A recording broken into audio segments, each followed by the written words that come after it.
চিত্রময় চায়ের রাজধানী শ্রীমঙ্গলে আপনাকে স্বাগত জানাচ্ছি। আপনি এখন শ্রীমঙ্গলে আসবেন, অবশ্যই চেষ্টা করবেন এই রাবার বাগানটি আপনি ভিজিট করার জন্য, কারণ বাগানটি এতই সুন্দর, যত দেখবেন ততই ভালো লাগবে। আর রাবার বাগান আসলে এখানে একেবারে স্বাচ্ছন্দ্যভাবে প্রতিদিন রাবারের গায়ের বুক কাটা লাগে। আর এখানের ভিউটা পাবেন এই রকমের, যে আপনার মনকে একেবারে অন্য পর্যায়ে নিয়ে যাবে।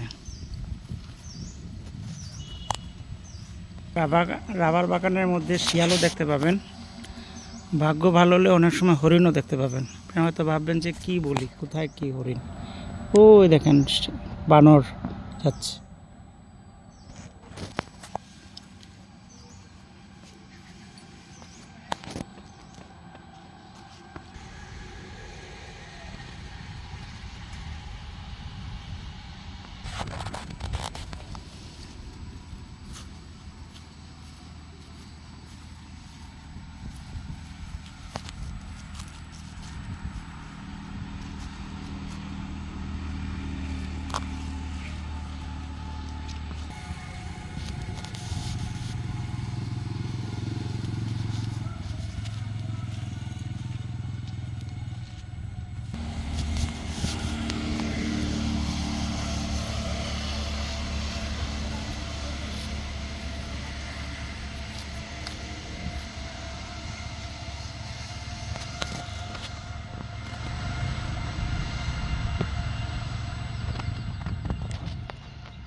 সবাই ভালো থাকবেন। শ্রীমঙ্গলের রাবার বাগান থেকে আমি তাজুল ইসলাম জাভেদ বিদায় নিচ্ছি। আল্লাহ হাফেজ।